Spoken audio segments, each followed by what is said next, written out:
All right, it is your old pal Norm, GM of two-time Continental Cup champion Philadelphia Fire Ants, here for another video espousing my thoughts on contemporaneous news in the league. I think appropriate heading into the summit coming up this week. All right. Now, later on at the end of the video, I'm going to talk a little bit more specifically about the Fire Ants and our situation and kind of my thoughts on the status of the team and where we're headed and so forth. And that might be good if you're, of course, interested in a fantastic Philadelphia Fire Ants. But also if you're looking at maybe, what am I thinking in terms of trades and so forth, or the drafting, heading into the draft. If you want a little insight, little insider scoop there, you can wait to the end of the video for that. But more importantly, we need to talk about Jeff's article on the SICHL main page. If you have not read that, pause this video, go read that, come back, unpause, continue to watch. I'll give you a second. I haven't got to watch, I'm just miming. Okay, now that you're back. Now, first of all, obviously the article is talking in large part about the Nova Scotia Schooners and Eric and his, let's say, controversial tactics and his extreme success over the last couple of years. Now, a lot has been said about Eric, by myself as well, but by everyone in the league, and I feel like he has a tendency to be painted as this evil tyrant who's a pox in the league, who's ruining everything, and everybody hates him, and all the rest of that stuff. But I want to try and back away from some of that more extreme negative rhetoric and try and have a more thoughtful discussion on it. And so, in that vein, I have decided to entitle my talk today as this: Eric is a monster of our own creation, fed by the children we willingly shovel into his demonic maw. Now, some of this was brought up already by Jeff in his article. And the gist is that Eric alone, on his own, cannot have the success that he has, right? Because he can't make a deal on his own. We have to participate in all these deals that he is making, right? So what happens? Eric makes a deal that's a little shady or a little rule bendy or what have you, and then everyone goes on the internet and cries about it. But if no one made that deal with him, that's it, right? So we have to accept a certain level of responsibility in terms of Eric and in terms of his success, right? So there you go. Now, the first thing that comes to mind when I think about this situation is the prisoner's dilemma. You may know the prisoner's dilemma. I'm going off the top of my head from my Psych BA from like 20 years ago, so forgive me if this is completely wrong. But the gist is basically it's a thought experiment where you have two prisoners who have committed a crime. Okay? They're captured by the police. The police only have enough evidence to charge them for the lesser crime. And so their tactic is to get one of the two prisoners to rat out the other, in which case the major crime will be pegged on that person who got ratted out. Okay? Now, mathematically, how it works is basically each prisoner has two options. Okay? You can either stay silent or you can rat out your friend. That's what it is. Now, if you stay silent, if both prisoners stay silent, they both get charged with the lesser crime, 1 year in jail. Okay? Not great, but only a year. Okay? If both prisoners rat on each other, then they both get charged with the major crime, but because there was two participants, you get 2 years. Okay? So you get more than the minor crime. You get 2 years. Everybody gets 2 years. But if you rat out your buddy and your buddy stays silent, you get off scot-free. You get a get out of jail free. And the other guy gets stuck with 3 years, the worst possibility, because everything's getting pegged on that guy. Okay? So when you just think about it common sense, kind of from a community perspective, right? From the perspective of both prisoners, the ideal situation is for both of them to shut their mouths. Because if they both shut their mouths, they both do 1 year, not great, but it's no one does 2 years, no one does 3 years, it's not too bad. Net, that's probably the best solution, right? But from an individual perspective, the best thing to do is to rat out your friend. Because even if you stay silent, even though you might only get 1 year if the other guy stays silent, if you stay silent, the other guy rats you out, you're in jail for 3 years now. So it's better to rat the other guy out because, yes, if you both rat, you spend 2 years in prison. But if the other guy stays silent and you rat on him, you get 0 years in prison. All right. I'm not going to do the math, but you can do the math. Trust me, the math works out. It is better for the individual to rat out his friend. Okay. What the heck are you talking about? Why is this relevant in any way to the situation with Eric? It's very simple. Okay. Eric, let's take a look at the state of Eric's team right now. Still a very, very good team. He's loaded. He's got lots of guys on there. Very, very good team. But the problem is he's like 22 million in the hole, which means that right now he is desperate for cash. He is not going to have enough to participate in free agency. So we all know he's going to want to participate in free agency. So not only does he have to get to zero, he's also got to try and make more money on top of that, right? And we know he's probably already started doing so, making hard pitches for cash for people. He also has like over 100 million, I think, on his payroll already, and he still has to sign Zabinajad and who else? Hurdle and Pedersen. You know what I mean? So he's got some big RFA contracts that are going to be coming up here as well, right? Which means that he's going to be again in a precarious financial situation. So from a community, like in the prisoner dilemma, from a community perspective, the best thing for us to do is to zip. And instead of a case of not ratting out the other person, it's not dealing with Eric. When Eric comes to you pitching, oh, here's this guy I can give you, and if you give me $20 million in cash, or, here's this pick I can give you if you give me 30 million in cash. All of us, the best thing for all of us as a community of GMs to do is to tell him to get lost. And then he's screwed. Then we don't have to compete with him in UFA. He is going to get only more desperate because he needs to get to zero balance. Do you know what I mean?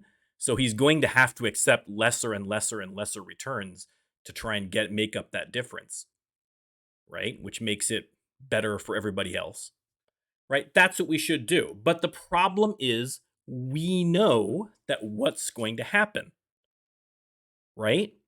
We can all be in unison. We can all join the revolution and we can all stay strong in solidarity. But we know that one of you guys is going to break.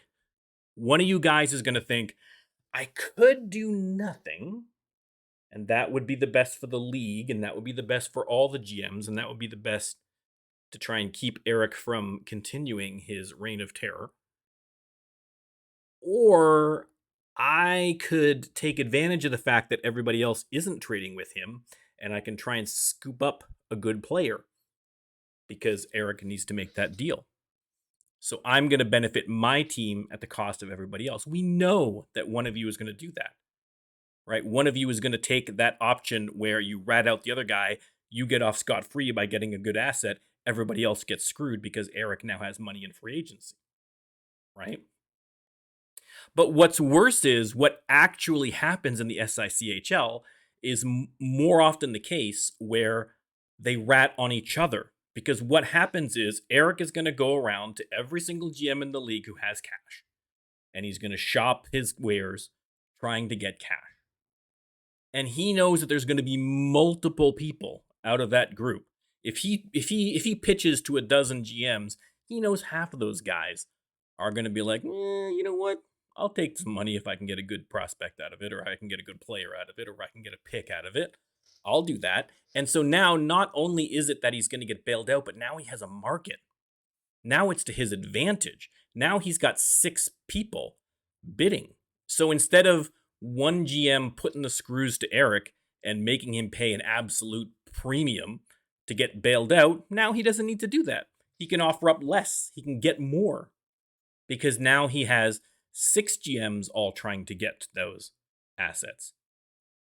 And so what happens then? Then everyone gets screwed, even the person making the deal, because now he's gotten less value, right?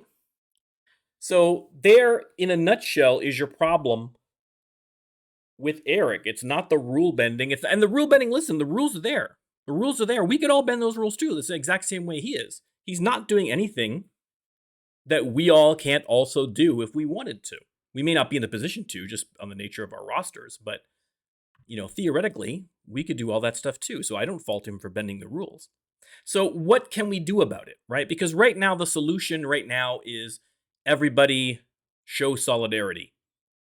But we know that's not going to happen. We know that's not going to happen, right? Everybody's greedy about their own teams, okay? It's the way it is. It's cutthroat business, GMing. So we know that this can't be policed by the GMs. So who is going to police it? The league. I think that there needs to be rule changes. And I don't think that the one rule change that I can think of right off the top of my head, which I think would make a big difference, okay, is in terms, because right now the financial requirements of the league are a joke. They're a joke. Every year, Dusty spends himself into oblivion, right? He's like 30 million in the hole every offseason because he knows that he's got the entire offseason. Like he's got all the way up, like he's got offseason, he's got the waiver draft, he's got through the live draft, he's got through the preseason, he's got all this time to get himself sorted. So he has lots and lots and lots and lots of time to take his time, shop around, and get good value on his stuff and prize money out of people that we know are going to give it up because they give it up every single year they bail him out.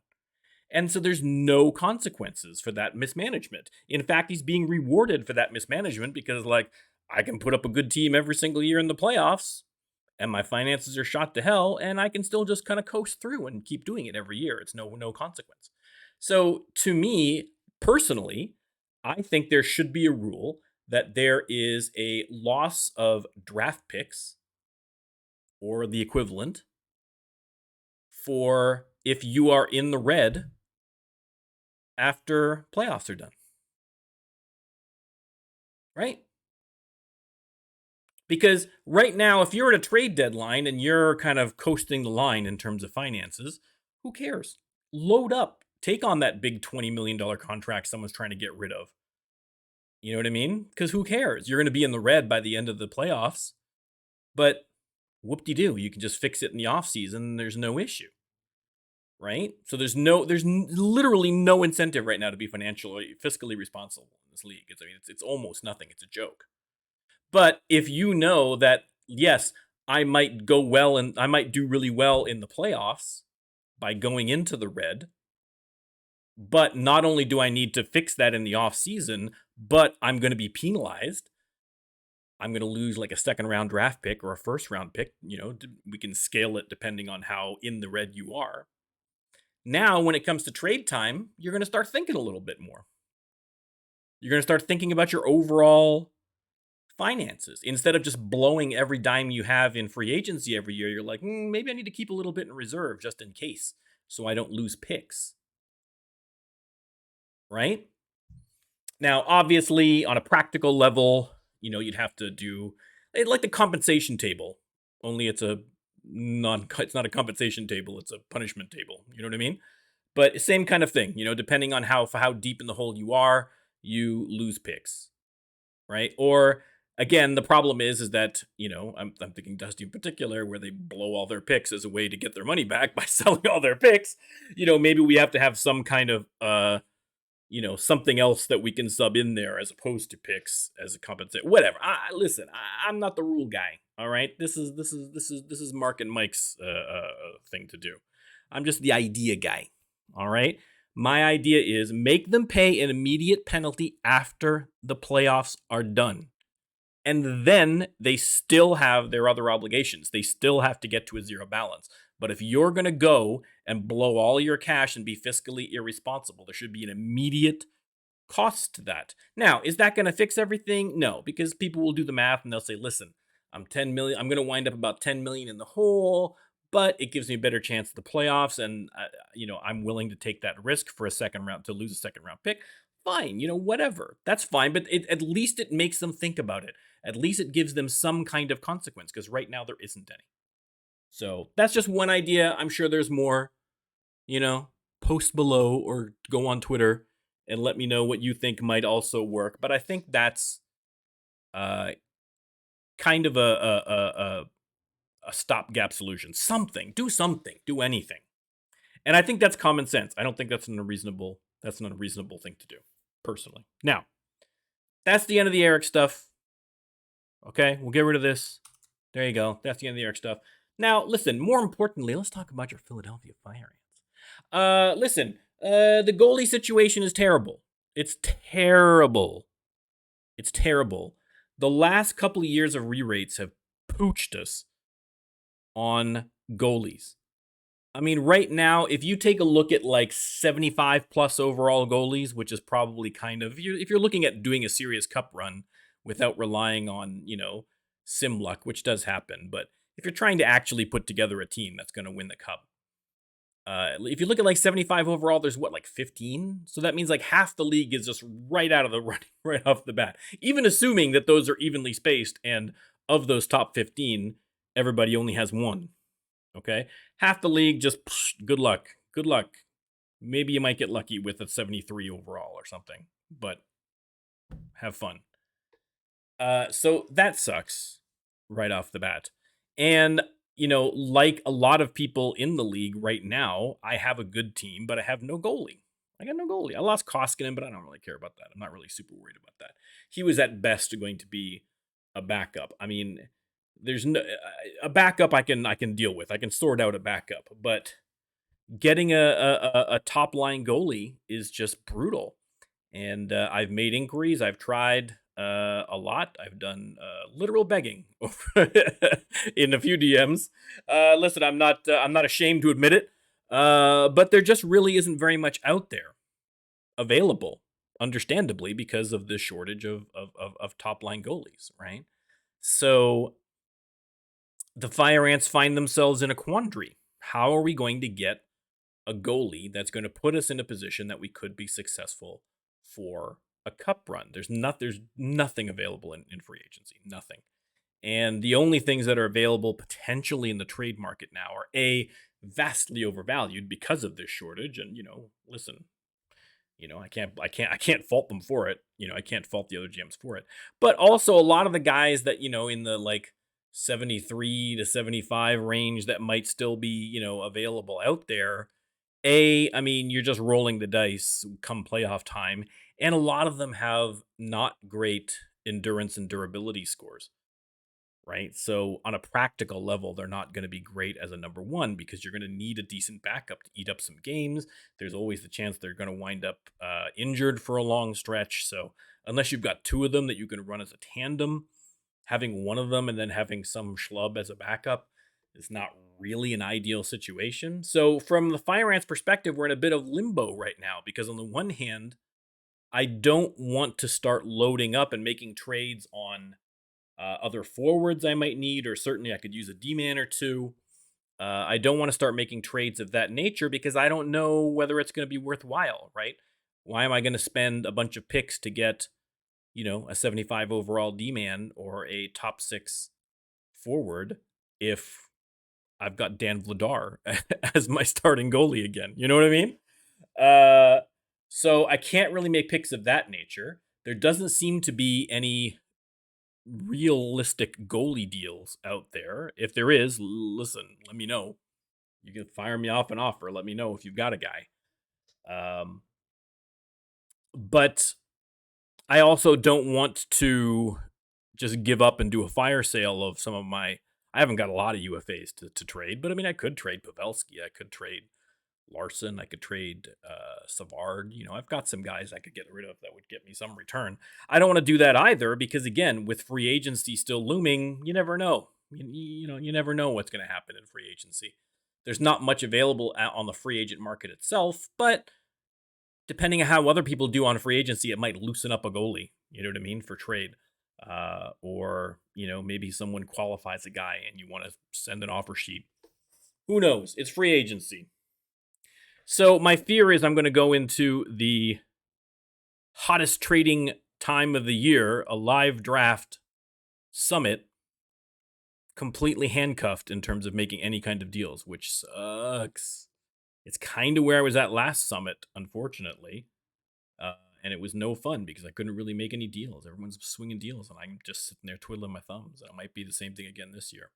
So, if you don't want that to happen, there's two ways to go about it. Number one, trade me a goalie. If I have a goalie that I have halfway confidence in as a usable number one for the year, floodgates are open. I'm going to go for it. So I'll be making all sorts of trades trying to improve my team. I got a ton of picks coming up at this 2002 live draft. I can trade them. That's no problem. Or I guess, I don't know, someone make me a really, really good offer on Pavelski or something like that. That makes me want to give up. That makes me want to say, yep, you know what? Forget it. Never mind about the goalie. We'll just suck again this year. Or something like that. I don't know. I feel like I'm probably more than likely what's going to happen is nothing. And what's going to happen is I'm going to go into the live draft doing nothing, unfortunately. So we shall see. I mean, at least, like I say, I can console myself in the fact that I have a lot of picks. So at the actual draft, I'll be, up there making terrible picks or hopefully maybe subverting a couple of your picks. We shall see. Yeah, that's it. So, like I say, if anyone has any ideas, you can let me know. If anybody has any thoughts on rule changes that might kind of mitigate some of the stuff we've been seeing with Eric and other GMs in the off season, let me know. Am I totally out of line with my idea about the penalty for at the end of the playoffs for being in the red? Let me know. Or just, say hi. I'll see y'all at the summit, by the way. Well, most of you. Okay, goodbye.